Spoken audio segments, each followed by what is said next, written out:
मध्य प्रदेश में केंद्रीय मंत्री ज्योतिरादित्य सिंधिया ने गुना शिवपुरी लोकसभा क्षेत्र का दौरा करते हुए मोहन सरकार के अधिकारियों को जो फटकार लगाई और जो आदेश दिए, उसके बाद अब लगातार विपक्ष भारतीय जनता पार्टी की मोहन यादव सरकार पर हमलावर हो रहा है। बता दें आपको कि जीतू पटवारी जो कि कांग्रेस पार्टी के प्रदेशाध्यक्ष हैं, उन्होंने कहा है कि हमने अभी तक मोहन यादव सरकार में जो अधिकारी भ्रष्ट हैं उनके खिलाफ आवाज उठाई है, जो करप्ट अधिकारी हैं उनके खिलाफ आवाज उठाई है। हमने सरकार के करप्ट मिनिस्टर जो हैं उनके खिलाफ आवाज उठाई है, लेकिन अभी तक भारतीय जनता पार्टी इस भ्रष्टाचार के मुद्दे को लेकर कांग्रेस पार्टी पर एक तरीके से हमलावर होती नजर आ रही थी। लेकिन अब देखिए कि खुद यहाँ पर ज्योतिरादित्य सिंधिया ही ये आरोप लगा रहे हैं कि मैं जो कोऑपरेटिव सोसाइटीज में पैसा डाल रहा हूं, केंद्र सरकार जो पैसा डाल रही है उस पैसे का दुरुपयोग नहीं होना चाहिए, वो पैसा करप्शन की भेंट नहीं चढ़ना चाहिए। 50 करोड़ रुपए के पैसे का सही तरीके से नियमानुसार आवंटन होना चाहिए और उसका सही तरीके से एक स्ट्रक्चरल जो है बैलेंस शीट तैयार होनी चाहिए। सीधे तौर पर यह जो आरोप लगाया गया है ज्योतिरादित्य सिंधिया के द्वारा, ये यूं कहें कि ये जो फटकार लगाई गई है ज्योतिरादित्य सिंधिया के द्वारा, इस फटकार ने मोहन यादव सरकार की मुश्किलें कुछ इस कदर खड़ी कर दी हैं कि उनकी कुर्सी को लेकर ही, उनके शासनकाल को लेकर ही सवाल पूछे जा रहे हैं। जीतू पटवारी कह रहे हैं कि अब आखिरकार मोहन यादव किस नाम के मुख्यमंत्री बने हुए हैं, उन्हें इस्तीफा दे देना चाहिए। जब उनकी केंद्र सरकार के मंत्री ही ये मानते हैं कि मध्य प्रदेश में भ्रष्टाचार हो रहा है, तो फिर आखिरकार मुख्यमंत्री किस आधार के ऊपर कुर्सी पर बैठे हुए।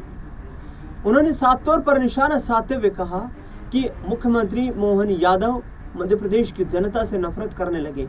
मध्य प्रदेश की जनता का जो विश्वास है वो मोहन यादव सरकार खो चुकी है। शिवराज सिंह चौहान को भी आड़े हाथों लिया। उन्होंने कहा कि व्यापम जैसा घोटाला जो शिवराज सिंह चौहान के कार्यकाल के दौरान हुआ, सबसे बड़ा घोटाला है देश का, और शिवराज सिंह चौहान को बदले में क्या मिलता है? केंद्र में कृषि मंत्रालय का तोहफा।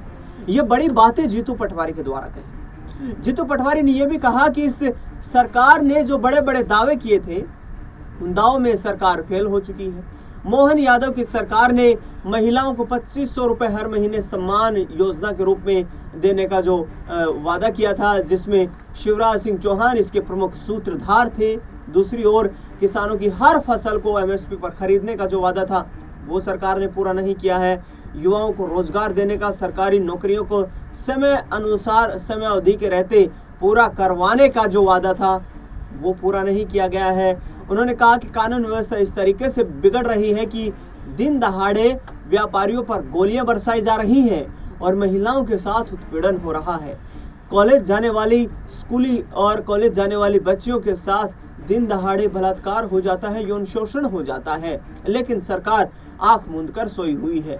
दूसरी ओर एक छोटे से कर्मचारी सौरभ शर्मा जैसे जो आरक्षी के पद पर तैनात है, उसके पास करोड़ों रुपए की बरामदगी होती है जो कि भ्रष्टाचार से अर्जित किया गया पैसा है। ऐसे में मोहन यादव किस आधार के ऊपर कुर्सी पर बैठे हुए हैं? लेकिन बड़ा सवाल यह है कि अब ज्योतिरादित्य सिंधिया के आरोपों के बाद क्या हाईकमान एक्शन में नजर आएगा? क्या हाईकमान मोहन यादव से इस्तीफे की मांग करेगा? क्या मोहन यादव को हटाकर अब ज्योतिरादित्य सिंधिया को मध्य प्रदेश का मुख्यमंत्री बनाए जाने की यहाँ पर तैयारियां शुरू हो चुकी हैं? या फिर ज्योतिरादित्य सिंधिया कमलनाथ वाला हश्र यहाँ पर मोहन यादव का करना शुरू कर चुके हैं? क्योंकि जिस तरीके से उन्होंने आरोप लगाए हैं, इन्होंने कहीं ना कहीं राजनीतिक बयानबाजियों को हवा दे दी है।